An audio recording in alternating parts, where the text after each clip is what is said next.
Namaku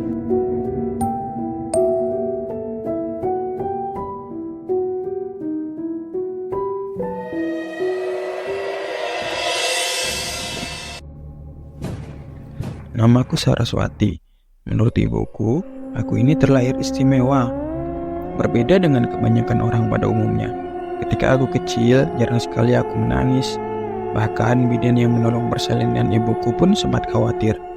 Karena aku tidak juga menangis ketika aku pertama kali menghirup udara di dunia ini. Di usiaku yang masih 3 tahun, aku pernah membantu menemukan anak yang usianya 5 tahun lebih tua dariku.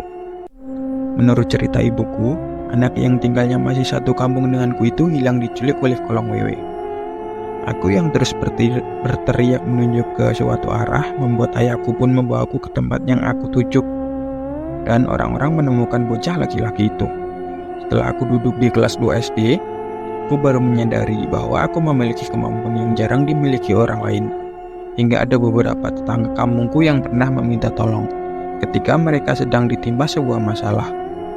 Beberapa kali aku pernah mengobati orang yang terkena ilmu santet, pelet, dan penyakit-penyakit non-medis lainnya. Sehingga di kampungku aku dijuluki Ibu Nyai oleh penduduk di desaku. Mungkin bisa dibilang kalau zaman sekarang aku ini adalah anak indigo. Aku tidak pernah berkomunikasi dengan makhluk-makhluk gaib yang aku lihat. Ketika aku mengobati seseorang atau mengusir sosok makhluk yang mengganggu, aku hanya mengancam mereka dengan energi yang aku miliki. Ayah yang tidak mau kalau aku terus bersinggungan dengan hal-hal gaib pun akhirnya memutuskan mengajak kami sekeluarga merantau ke kota. Dan sejak kelas 4 SD aku tinggal dan tumbuh besar di kota ini. Ketika aku sudah duduk di kelas 2 SMP, kemampuanku pun sedikit bertambah. Tapi kemampuanku ini lebih banyak kugunakan untuk membantu ayah dan ibuku yang memiliki usaha dagang. Dengan kemampuanku, aku bisa membantu dagangan ayah laris manis dalam waktu singkat. Kadang ayah melarangku untuk melakukan hal-hal di luar nalar untuk membantu usahanya. Tapi berbeda dengan ibu selalu memintaku membuat dagangannya laris manis sebelum jam 12 siang. Hal ini sengaja dilakukannya supaya ibu bisa segera mengurus rumah dan adik-adikku. Ibu yang berdagang di sebuah kantin perkantoran, setiap hari dagangannya laris manis tanpa tersisa. Hal ini membuat beberapa orang berjualan di kantin itu merasa iri. Beberapa kali sempat ada yang mencoba membuat usaha ibuku bangkrut dengan berbagai cara, tapi syukur aku bisa mengatasi semuanya. Hingga suatu hari ada seorang yang penampilannya seperti dukun datang ke kantin tempat ibuku berjualan. Orang itu terus menatap ke aku sangat tajam, seolah-olah ingin agar aku cepat pergi ke kantin itu. Aku pun bertajam indera pendengaranku agar aku bisa mendengar percakapan orang yang berpenampilan seperti dukun itu dengan Pak Marno. Pak Marno adalah seorang pedagang sama seperti ibuku. Ia juga berjualan di kantin yang sama dengan jarak beberapa meter di sebelah ibu. Dagangan yang dijualan pun sama seperti yang dijual oleh ibuku. Bedanya dia lebih dulu berjualan di sana sebelum ibu.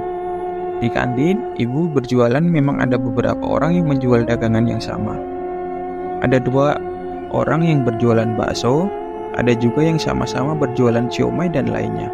Tapi yang namanya iri dan dengki datangnya dari dalam hati, lalu setan datang membubuhi.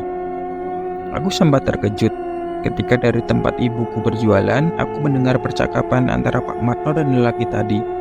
Dalam bisik-bisiknya, orang yang bersama Pak Marno itu berkata bahwa akulah yang membantu ibuku supaya dagangannya laris manis setiap harinya. Aku pun hanya tersenyum ke arah mereka berdua. Walaupun mereka mengira bahwa tidaklah mungkin aku mendengar percakapan mereka, tapi nyatanya aku dapat mengetahui niat jahat Marno dari jarak yang cukup jauh. Aku pun lalu menceritakan apa yang aku ketahui tentang Pak Marno kepada ibu. Tapi ibu hanya berpesan supaya jangan gegabah dalam bertindak, karena memang belum ada tindakan apa-apa dari Pak Marno. Aku pun tidak mempedulikannya lagi. Selama mereka tidak mengganggu, maka aku juga tidak akan mengganggu mereka. Ketika libur catur bulan pertama tiba, beberapa temanku mengajakku untuk camping di sebuah curug di daerah Bogor. Salah satu temanku yang bernama Febri adalah keponakan dari Pak Marno. Dialah yang sangat antusias mengajakku untuk ikut. Tanpa ada rasa curiga kepada Febri, aku pun ikut. Aku pun meminta izin kepada ayah dan ibu untuk ikut camping bersama teman-temanku yang lain. Karena banyak teman-temanku yang ikut camping di daerah Bogor itu. Akhirnya ayah dan ibu mengizinkanku untuk ikut berlibur juga. Sabtu paginya, aku, Ratna, Mila, Nada, serta 7 orang teman laki-laki kami sudah berada di sebuah stasiun untuk berangkat menuju ke kota hujan itu. Saat itu yang menjadi leader kami adalah Mas Surya, kakak laki-laki dari Nanda yang sudah duduk di kelas 2 STM waktu itu. Sekitar pukul 3 sore, rombongan kami pun sudah berjalan menuju curug tujuan kami. Setelah melewati pemukiman warga, lalu kami lanjut menyusuri perkebunan teh yang jalannya semakin menanjak. Di posisi paling depan ada Mas Surya, lalu Tompel, Nanda, aku, Ari, Ratna, Mila, Asep, Panjul, Dori, dan yang berjalan paling belakang adalah Febri. Setelah 1 jam perjalanan menyusuri perkebunan teh, kami lalu memasuki daerah yang ditumbuhi pohon-pohon besar. Tidak lama setelah itu, kami pun beristirahat untuk sekedar minum dan meredakan nyeri di kaki kami. Jam sudah menunjukkan pukul 5 sore waktu itu. Ketika kami ingin melanjutkan perjalanan, ada seorang warga yang berjalan ke arah depan kami. "Maaf Jang, saya terlambat untuk menjemput. Tadi ada 2 orang meminta diantarkan ke curug itu juga soalnya," ujar Mang Usman yang terlihat sedang menghitung jumlah kami. "Berapa orang yang mau camping Jang?" tanya Mang Usman. 11 Mang, jawab Surya. "Waduh, ganjil ya," ucapnya yang terlihat sedikit bingung. "Loh, bukannya Mamang mau nemenin kita camping ya?" tanya Mas Surya. "Sebenarnya malam ini saya tidak bisa Jang, tapi karena jumlah kalian ganjil ya terpaksa Mamang ikut camping juga lah, hehe," jawab Mang Usman. "Ya sudah, ayo jalan. Biar sebelum maghrib tenda kalian sudah berdiri," ucap Mang Usman. Pukul 5:30 sore, tenda kami pun sudah berdiri tidak jauh dari air terjun yang terlihat sangat indah itu. 2 tenda besar dan 2 tenda kecil pun sudah berdiri berhadapan-hadapan dengan api unggun yang sudah menyala di tengahnya.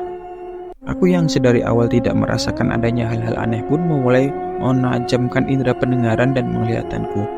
Aku mulai merasakan ada banyak kelabatan sosok yang sedang memperlihatkan dan memperhatikan kami. Aku pun menyelaraskan energiku dengan energi mereka yang terasa sangat panas. Mataku kini sudah bisa melihat dengan jelas makhluk-makhluk astral yang ada di tempat kami camping. Aku juga mendengar mereka berinteraksi satu sama lain. Aku yang sudah terbiasa dengan hal-hal gaib pun merasa biasa saja. Aku berusaha berlaku normal layaknya teman-temanku yang lain. Aku pura-pura pada demit di tempat itu karena tidaklah melihat mereka. Mas Surya yang terlihat sedang membantu Ratna dan Mila masuk pun terlihat memegangi bagian tangkupnya. Mungkin Mas Surya kini merasakan merinding yang sangat hebat. Wajar karena ada 3 makhluk cebol dengan daun telinga yang panjang serta runcing sedang berada di sebelah kanan kiri Mas Surya. Aku hanya tersenyum ketika salah satu makhluk cebol dengan bola mata hitam itu memeluk Mas Surya dari belakang. Aku pun menghampiri Mang Usman yang sedang berjalan ke arah kami. Aku menghentikan langkahnya dan bertanya Mang Usman tentang curug ini. "Mang, kok di sini serem ya? Banyak penampakan?" bisikku pada Mang Usman. "Iya Neng, Neng juga bisa melihat ya?" jawab Mang Usman yang tersenyum kepadaku. "Banyak banget Mang, nggak kehitung jari." "Biarkan saja Neng, mungkin karena sedang ada yang melakukan ritual di atas air terjun ini," ujar Mang Usman lagi. Aku pun kembali ke arah tenda bersama Mang Usman. Sesampainya di depan api unggun, aku melihat wajah Mas Surya semakin pucat. Makhluk-makhluk cebol yang tadi ada di dekat Mas Surya pun kini telah berganti sosok hitam besar berbulu dengan mata merah menyala. Tangan makhluk yang menyeramkan itu terus menyengkram kepala Mas Surya, sehingga Mas Surya merasa sakit di kepalanya yang membuat wajahnya semakin pucat. Aku lalu mengambil batu kecil yang ada di sekitarku. Aku menggenggam erat batu itu dan berjalan mendekati Mas Surya. "Kenapa Mas?" tanyaku singkat. "Kepalaku sakit Ras," jawab Mas Surya. Makhluk hitam itu kini memandangiku dengan tajam, tapi aku tetap berpura-pura seolah tidak melihatnya, dan juga tidak melihat makhluk-makhluk lain di sekitarku. Aku lalu melemparkan batu kecil itu yang di tanganku Batu yang kini terlihat seperti bara api itu terus aku genggam untuk memainkan di tanganku. Sampai akhirnya makhluk itu perlahan melepaskan tangan besarnya yang tadi mencengkram erat kepala Mas Surya. Makhluk itu perlahan mundur dan menghindar dari pandanganku. Sementara itu Mas Surya terlihat beberapa kali menggelengkan kepala dan memeganginya. "Sudah baik kan Mas?" tanya aku yang disambut senyum oleh Mas Surya. "Alhamdulillah sudah Ras," jawabnya dengan singkat. Aku lalu berjalan mengitari area di mana tenda kami berdiri. Sambil terus melemparkan batu yang ada di tanganku, makhluk-makhluk yang melihatku sedang melemparkan batu yang merah menyala seperti bara api tadi perlahan mundur dan pergi meninggalkan area tempat camping kami. Setelah selesai makan malam, kami pun berkumpul mengitari api unggun untuk menghangatkan tubuh kami. Kami bernyanyi dan bercanda dengan riang malam itu. Aku yang sudah tidak melihat penampakan makhluk-makhluk gaib pun mengundurkan penglihatan dan pendengaranku. Aku sudah berniat menjaga teman-temanku dari gangguan makhluk penghuni curug ini. Rasa takut yang perlahan datang pun membuat kami satu persatu memasuki tenda untuk segera menyambut mimpi. Aku berada satu tenda bersama Nanda, sedangkan Ratna dan Mila berada di tenda posisinya ada di depanku. Sementara teman laki-laki kami berada di tenda yang ukurannya lebih besar dari yang kutempati. Di luar tenda hanya tinggal tersisa Mang Usman dan Mas Surya serta Tompel. Ketiganya masih terlibat perbincangan seputar curug-curug lain yang di daerah itu. Ketika malam semakin larut, Ratna membangunkan Mila yang sudah tertidur pulas. Ratna merasa ketakutan karena mendengar suara tangisan dari kejauhan. Mila yang tidak juga terbangun membuat Ratna makin ketakutan malam itu. Lalu malam dalam tenda dia berteriak memanggil Mas Surya dan Mang Usman. "Mas Surya, aku takut Mas," ucap Ratna yang terdengar menangis. Mas Surya pun segera menghampirin Ratna bersama Mang Usman dan Tompel. "Ada apa Ratna?" tanya Mas Surya di luar tenda. "Aku takut Mas, ada suara orang menangis," jawab Ratna. "Aku, Tompel dan Mang Usman berjaga di luar tenda kok. Ini kami ada di depan tendamu," jawab Mas Surya. "Iya Neng, udah tidur aja, aman," ujar Mang Usman menimpali. Ratna yang sudah merasa tenang pun kembali tertidur. Dinginnya udara malam itu serta suara air terjun yang bernyanyi membuat Mas Surya dan Mang Usman tertidur di depan tenda yang ditempati oleh Ratna. Tapi belum lama rasanya Ratna tertidur, dia mendengar suaraku dan Nanda yang sedang berbicara di luar tenda. Ratna membatin. "Apa ini sudah pagi ya?" tanya Ratna dalam hati. Ratna yang penasaran pun akhirnya keluar dalam tenda dan menyapa sosok yang menyerupai aku dan Nanda. "Kalian gak tidur Ras?" tanya Ratna sambil memperhatikan keadaan di sekitarnya yang masih gelap. "Kamu mau ikut kita gak Rat?" tanya sosok yang menyerupai Nanda yang kini memunggungi Ratna. Belum sempat Ratna menjawab, sosok yang menyerupai aku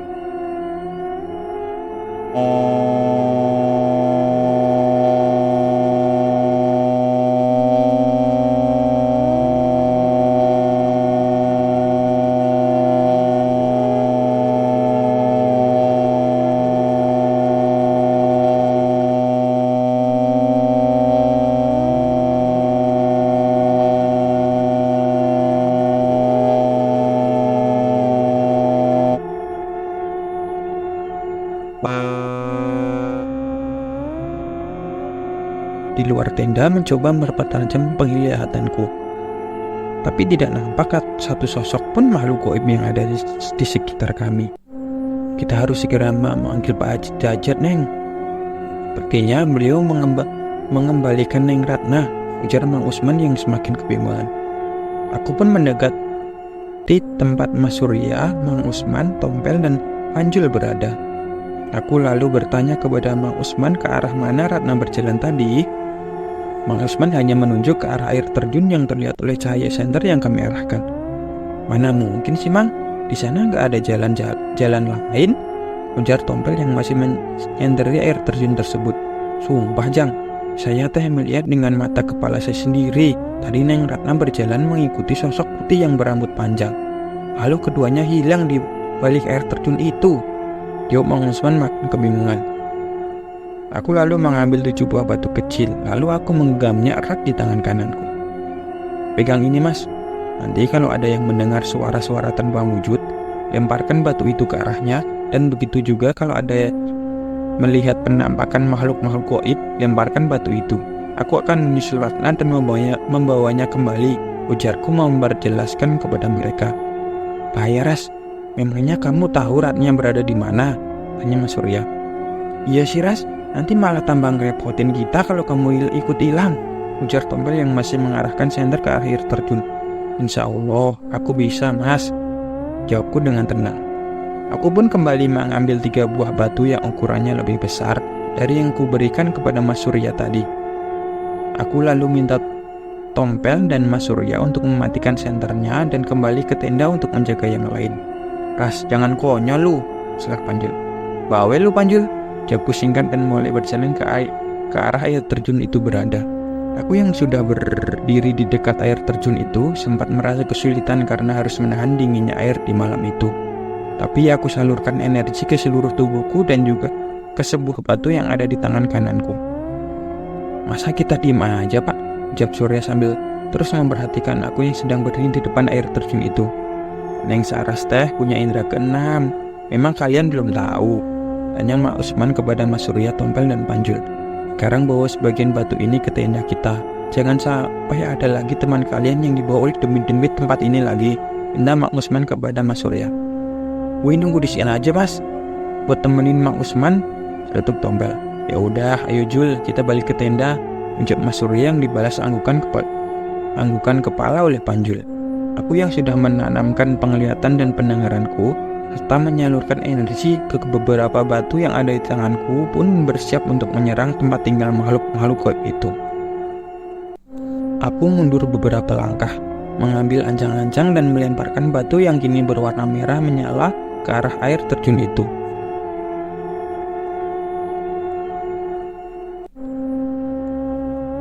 Suara dentuman keras pun terdengar, dan sempat berdiri pun berguncang untuk beberapa saat. Tidak lama kemudian muncul seorang nenek-nenek yang keluar dari balik air terjun itu.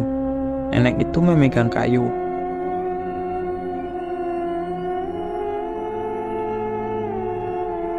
Dan tampak sedikit membungkuk. "Apa yang kamu lakukan? Apakah kau mau menghancurkan tempat tinggalku?" ucap nenek tua yang kini tubuhnya bercahaya merah dan menggembulkan asap putih. "Mana temanku yang kau bawa tadi, nenek-nenek jelek?" ucapku sambil melempar batu seukuran kepala tanganku yang warnanya merah dan mengeluarkan asap. "Sabar dulu. Akan nenek kembalikan tempatmu, tapi simpanlah benda yang ada di tanganmu itu," jawab nenek itu lagi. "Ini cuma batu biasa kok, Nek. Aku hanya meminjam dari tempat ini," jawabku dengan pandangan tajam ke arahnya. "Kalau kau mau, aku juga bisa membuat air tempat ini menghancurkan tempatmu tinggal, Nek," ucapku lagi. "Bocah sombong," ucap nenek itu yang langsung melemparkan tongkat kayu yang tadi dipegangnya. Aku hanya tersenyum ke arah nenek itu, tanpa bergerak sedikit pun karena aku melihat gerak tongkat kayu yang terbang ke arahku seperti gerakan lambat di film-film. Atau dalam bahasa Inggris disebut slow motion. Menurutnya aku dengan mudah dapat menangkap tongkat yang dijadikan senjata oleh nenek itu. "Cepat, tunjukkan wujud aslimu. Jangan membuatku merasa iba dan dengan pura-pura menjadi sosok nenek. Demit air," ucapku sambil mematahkan tongkat kayu yang membentuk seperti ular itu. "Manusia kurang ajar. Akan kutangkap kau bersama temanmu tadi dan akan kujadikan budak di tempatku," ujar nenek itu yang kini berubah semakin menyeramkan. Wajahnya pusat pasi, tanpa hidung, dan bibir lebar dengan guratan-guratan merah di kedua pipinya. Kedua bola matanya pun hitam dan rambut yang memanjang sampai ke ujung kaki. Lalu kedua tangan makhluk itu mengeluarkan kuku yang panjang. Aku hanya tersenyum kepadanya dan segera melemparkan batu yang merah menyala ke arahnya. Lesatan batu yang kulemparkan ke arahnya tak bisa lagi dihindarinya, karena sebelum batu itu kulemparkan, aku terlebih dahulu menguncinya dengan energi yang kumiliki. Beberapa detik kemudian makhluk itu pun berteriak dan meminta ampun kepadaku. Bun, akan kembalikan temanmu. Jangan sakiti aku lagi, ucap makhluk menyeramkan itu sambil merintih kesakitan. Tidak lama kemudian, dari balik air terjun muncul Ratna bersama sosok makhluk yang hampir mirip dengan makhluk yang sudah aku kalahkan tadi. Ratna yang terlihat basah karena guyuran air terjun itu berjalan ke arahku sambil sedikit ngomel. Gila lu Ras, malam-malam ngajakin orang main air, ucapnya yang terus berjalan sambil menggigil kedinginan. Ayo Ras, balik ke tenda, udah dingin nih, ujarnya lagi. Duluan aja Rat, gue mau cuci tangan dulu, jawabku yang menahan tawa karena lihat Ratna basah kuyup. Sekarang apa lagi bocah? Tanya makhluknya itu. Siapa namamu? Panggil saja aku Nyilintang. Ada perlu apa kau menanyakan namaku? Bila suatu saat aku butuh bantuanmu, apakah kau bersedia membantuku? Tanya aku kepada makhluk yang kini sudah dapat berdiri itu. Aku tidak pernah ingin menjadi peliharaan siapapun, tapi karena kau seorang gadis yang luar biasa, dengan senang hati aku akan membantumu, jawab Nyilintang. Aku tidak ingin mengikat perjanjian denganmu, apalagi kalau sampai harus memeliharamu, Nyi, jawabku dengan tegas. Baiklah gadis cantik, panggil aku bila kau memerlukan bantuanku. Bila aku keberhalangan hadir, biar adikku yang bernama Nyi Wulan yang datang. Ini adalah janjiku kepadamu. Panggil aku Saras. Besok sore aku dan teman-temanku akan pulang dari tempat ini. Jadi tolong jangan biarkan makhluk-makhluk sebangsamu mengganggu kami, ujarku yang dibalas senyum dan anggukkan kepala oleh Nyilintang. Baiklah, aku kembali dulu ke tendaku. Tolong jaga rombongan kami malam ini, Nyi, pintaku sambil berlalu pergi meninggalkan Nyilintang. Ini adalah pertama kalinya dalam hidupku berbicara langsung dan menaklukkan makhluk penunggu suatu tempat yang mengganggu tanpa memusnahkannya. Sebelumnya, aku lebih memilih menghancurkan makhluk-makhluk yang mengganggu atau menyakiti seseorang, serta orang yang mengirimnya. Setelah urusanku selesai dengan Nyilintang, aku pun bergegas kembali ke tenda. Terlihat Tompel, Panjul, dan Mang Usman menungguku di tempat mereka tadi berkumpul. Ras, lu gak kenapa-napa kan? Tanya Panjul yang tampak heran melihatku. Beneran Ras, lu punya indera ke-6? Samuel Tombak yang terlihat heran. Kalian gak usah bawel ya, gak usah cerita ke siapa-siapa tentang kejadian malam ini, jawabku. Beres Ras, tapi nanti lu ceritain ke kita ya. Bagaimana lu bisa ngajak Ratna balik lagi? Pinta Tompel. Iya, sekalian nanti gue panggilin penunggu air terjun itu ya, jawabku singkat. Gak dah, jawab Tompel dan Ninjul bersamaan. Alhamdulillah Neng, Saras bisa menyelamatkan Neng Ratna, ujar Mang Usman. Ayo kita kembali ke tenda Mang, lumayan masih ada waktu buat tidur, jawabku yang tersenyum kepada Mang Usman. Aku menghampiri Ratna yang sedang duduk di depan api unggun. Lu gak apa-apa Rat? Tanya aku kepada Ratna. Lah, kan tadi lu yang nyempurin gue ke dalam air Ras, terus gue narik lu sampai jatuh ke dalam air juga. Tapi kok baju lu gak basah Ras? Tanya Ratna yang terlihat masih kebingungan. Lu kan tadi dibawa pergi sama Demit Ras. Rat, satu Panjul yang membuat kami semua tertawa. Panjul, kalau ngomong jangan sembarangan lu, jawab Ratna yang terlihat marah. Tanya aja tuh sama Mas Surya, sama Mang Usman, jawab Panjul santai. Neng Ratna tadi masuk ke dalam alam Dedemit. Untungnya Neng Saras bisa membawa kembali Neng Ratna dengan selamat, ujar Mang Usman menjelaskan. Tadi tuh Nanda sama Saras ngajak aku buat main ke kolam yang ada di air terjun sana Mang. Tapi setelah itu Nanda hilang dan tinggal aku sama Saras yang di sana, ujar Ratna menjelaskan. Di air terjun itu mah gak ada kolamnya Neng, mungkin itu pengaruh dari jin sana, ujar Mang Usman. Ya sudah, sekarang yang masih ngantuk tidur lagi aja, sekarang baru jam 3 kok, ujar Mas Surya. Aku dan Nanda pun kembali ke dalam tenda untuk melanjutkan mimpi kami yang sempat tertunda lagi tadi. Setelah acara liburan kami di Curug selesai, kami pun kembali lagi ke daerah tempat kami tinggal. Kami sempat mampir sebentar ke rumah Mang Usman untuk beristirahat setelah beberapa jam perjalanan. Setelah berada di dalam kereta, aku merasa sangat cemas dan tidak enak hati sampai Nanda meyakinkanku bahwa semua baik-baik saja. Sekitar pukul 8 malam, Aku sudah sampai di rumah kontrakan tempatku tinggal. Ayah, ibu, dan adik adikku tinggal. Di luar rumah kami terlihat ramai oleh tetangga dan orang-orang di sekitarku tinggal. Aku yang merasa gelisah dan mata kananku berkedut terus. Dari tadi pagi pun sudah aku menduga ada sesuatu yang sedang menimpa keluargaku. Aku berlari menerobos kerumunan orang yang ada di depan rumahku. Ketika aku sampai depan pintu rumah, betapa hancurnya hatiku melihat orang yang aku sayangi sudah terbujur kaku dan tertutup kain jarik. Aku menangis jadi-jadinya menghambur dan memeluk ibu yang kini sudah tidak lagi bersama kami. Ayah dan adik-adikku ikut menangis dan memelukku, memintaku untuk sabar dan tabah menghadapi ujian dari Sang Maha Pencipta. Kutumpahkan tangis dan penyesalanku di samping tubuh ibu yang terlihat kaku. Aku menyesal tidak bisa menemani ibu di saat-saat akhir hidupnya.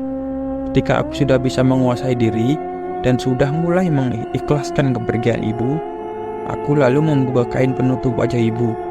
Betapa terkejutnya aku melihat ada lebam biru di bagian leher ibu, seperti bekas cekikan atau sesuatu yang membuatnya tidak bisa bernafas.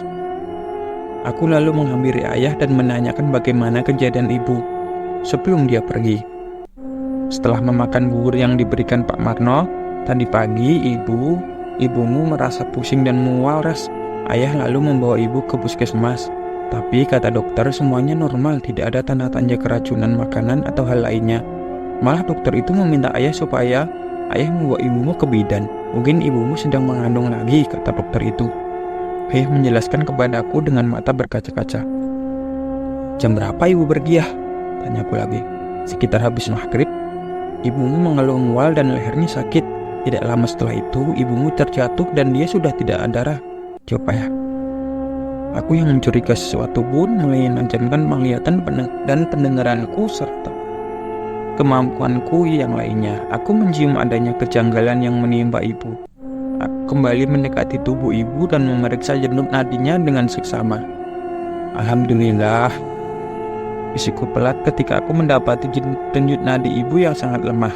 Aku pun lalu menyalurkan energi murniku ke tubuh ibu untuk menjaga denyut nadinya. Setelah itu aku kembali berbicara kepada ayah tentang dugaanku itu. Aku pun masuk ke dalam kamar dan berkonsentrasi untuk bisa masuk ke dimensi lain. Aku mengunci pintu kamar dan meminta ayah menjaga supaya jangan ada siapapun yang masuk ke dalam kamarku. Aku merebahkan tubuhku dan memejamkan mataku. Lalu aku mencari jalan menuju dimensi lewat pikiranku. Aku yang sangat mengenali aura ibu lalu berjalan mengikuti jejak-jejak aura yang tertinggal di dimensi lain. Setelah lama berjalan di tempat yang bukan alam dari manusia dan berbagai makhluk sudah kutemui di sana, akhirnya aku melihat sosok ibu yang tertutup kabut tipis. Di sebelah ibu ada sosok manusia berbadan gempal memiliki 2 tanduk menyala di atas kepalanya. Sekuat tenaga, aku mengejar sosok yang aku yakini itu adalah sosok ibuku. Semakin aku berlari, semakin menjauh pula sosok itu dariku. Di tengah rasa sedih dan hampir putus asa, aku berdoa dengan berlinang air mata. Ya Allah, aku memohon ampunanmu dan mohon ridhomu. Izinkan aku membawa kembali ibuku. Berikanlah aku kekuatan ya Rob, bisikku dalam hati. Beberapa detik kemudian, tempat yang tadinya samar dan seperti berkabut pun tiba-tiba dapat kulihat dengan jelas. Aku kembali berlari dengan penuh keyakinan untuk bisa membawa ibuku pulang. Sejauh ini, inilah tempat yang terjauh yang aku pernah datangi. Demi menyelamatkan ibu, aku tidak mempedulikan lagi keselamatanku sendiri. Aku yang sudah berhasil memperpendek jarak dengan sosok ibu dan sosok yang membawanya kembali tertegun ketika melihat tubuh ibu seperti menembus dinding besar yang ada di hadapannya. Lalu sosok yang membawa ibu tadi berbalik arah dan langsung menyerangku. Sebuah benda besar yang di seluruh bagiannya terdapat duri-duri tajam itu terus diayunkan makhluk itu ke arahku. Aku hanya bisa terus menghindari sosok makhluk bertanduk itu yang sepertinya sangat marah karena kedatanganku. Aku yang hanya bermodalkan tekad yang besar untuk kan ibuku pun tak henti-hentinya memohon perlindungan serta pertolongan dari Allah. Karena ini adalah pertama kalinya dalam hidupku terus bertaruh di alam gaib. Ketika semakin terdesak, tiba-tiba aku mendapatkan ide yang belum pernah aku pikirkan. Aku menyalurkan energi ke arah kakiku sambil terus menghindari serangan-serangan dari makhluk jelek itu. Setelah langkahku lebih cepat, aku membayangkan dengan sedang memegang sebuah batu dan menyalurkan energi besar ke batu itu. Energi yang terkumpul di tanganku ini membentuk bola merah yang sangat panas. Ketika aku mendapatkan kesempatan untuk menyerang makhluk itu, tanpa ragu lagi aku mengayunkan pukulan ke arah dada kanan makhluk itu. Seketika itu juga makhluk itu terpental membentur dinding gaib tempat ibuku menghilang tadi. Seketika itu juga makhluk tadi menghilang dan hanya menyisakan kepulan asap. Aku lalu mengambil senjata makhluk itu tadi yang terlepas dari tangannya. Ketika aku membuatnya terjungkal tadi, aku kembali menyalurkan energi ke benda besar yang penuh duri tajam, lalu aku mengangkatnya. Setelah benda tadi terlihat memerah, aku lalu mengayunkannya ke arah dinding gaib yang sepertinya menjadi pembatas antara aku dan ibuku. 2 kali aku sudah menghantam dinding itu dengan senjata berduri yang sangat panas ini. Suara gemertak seperti suara kaca pecah pun mulai aku dengar. Aku lalu mundur beberapa langkah dan bersiap untuk melemparkan senjata besar yang masih kupegang erat ini. Ketika aku sudah mengambil ancang-ancang, tiba-tiba lelaki tua bersama sukma ibuku. "Cukup nak, jangan kau hancurkan tempat ini. Bawalah kembali ibumu dan tinggalkan tempat ini dengan damai," ucap kakek tadi dengan sikap yang terlihat tenang. Ibu lalu berlari ke arahku dan langsung memelukku. Kami berdua pun lalu menangis bahagia walau masih berada di alam lain. "Sekarang segeralah kalian pergi dari tempat ini, sebelum tempat ini mengurung kalian selamanya," ujar kakek itu sambil memegangi jenggotnya. "Tapi kak," tanyaku yang langsung dipotong oleh kakek itu. 40 hari dari hari ini, aku akan datang menemuimu dan menjelaskan apa yang terjadi pada ibumu," jawab kakek itu. "Sepertinya waktu kalian di alam ini tidaklah banyak. Segera kembali ke dunia kalian. Perjalanan lurus sampai tak ada lagi cahaya yang kau lihat," ibu kakek tadi yang perlahan menghilang dari pandangan kami. Aku pun bergegas pergi dari tempatku dan terus menuntun tangan ibuku. Tidak ada percakapan yang terjadi antara aku dan ibu. Aku terus mengucapkan puji syukur kepada Tuhan pencipta alam semesta yang masih memberiku kesempatan untuk lebih berbakti kepada ibu dan ayahku juga tentunya. Seperti yang disampaikan oleh kakek tadi, aku dan ibu pun terus berjalan ke arah sampai tidak ada cahaya yang kami lihat. Dari dalam kamarku, aku mendengar suara ayah dan adikku memanggil ibuku. Aku pun perlahan membuka mata dan mulai menggerakkan tubuhku yang terasa sangat lemah sekali. Tulang-tulang dalam tubuhku seperti melunak dan tak mampu menopang tubuhku. Aku pun memaksakan tubuh ini untuk berjalan perlahan membuka pintu kamarku dan segera ingin memeluk ibu. Tangis bahagia dari keluargaku pun kembali terdengar. Diiringi tangis bahagia juga dari saudara-saudaraku dan juga tetangga-tetangga terdekat. Aku memeluk ibu dan berkali-kali meminta maaf kepadanya. Tapi ibuku menggelengkan kepala dan kembali memelukku, lalu berkata, "Terima kasih Ras atas perjuanganmu menyelamatkan ibu," ucap ibuku sambil membelai rambutku. Aku yang mendengar itu lalu tersenyum di pelukan ibu dan tiba-tiba pandanganku gelap. Lalu aku kehilangan kesadaranku. Udara panas terasa menyengat kulitku. Keringat pun membasahi pakaian yang aku gunakan. Perlahan aku menyibak selimut dan membagi orang yang paling aku sayangi. "Ibu, Bu," ucapku yang masih terdengar lemas. Ibu berlari menghampiriku lalu duduk di sampingku. "Alhamdulillah, kamu sudah sadar nak," jawab ibuku yang langsung memberi segelas air putih. "Kamu pingsan, lalu tidur 3 hari loh Ras," ucap ibuku yang terus memijat kakiku. "Hah, 3 hari Bu?" seruku yang terkejut mendengar perkataan ibu. Ibu hanya tersenyum lalu mencium keningku. "Bau asem Ras, kamu mandi sana. Ibu hangatkan air dulu ya buat kamu mandi," ujar ibuku. "Aku mandi pakai air biasa saja Bu, gerah," balasku. Setelah kondisiku membaik, ibu lalu mulai menceritakan bagaimana kejadian di hari yang hampir saja membunuhnya. Ibu bercerita bahwa hari itu Pak Marno membagi-bagikan makanan kepada semua orang yang berjualan di kantin itu. Semua orang menerimanya dengan senang hati. Bahkan ada beberapa orang yang langsung memakannya. Setelah ibu memakan habis bubur yang rasanya begitu enak, tiba-tiba leher ibu sakit dan sulit untuk menelan air. Sampai di rumah, ibu merasa pusing dan mual. Lalu ayah membawanya ke puskesmas. Setelah sore hari, tiba-tiba ibu merasa ada sesuatu yang membuat leher ibu sakit seperti tercekik. Dan setelah itu ibu jatuh lalu tak sadarkan diri. Ketika terbangun, ibu sudah dalam keadaan terikat dan ada makhluk seperti kerbau yang wajahnya sangat menyeramkan.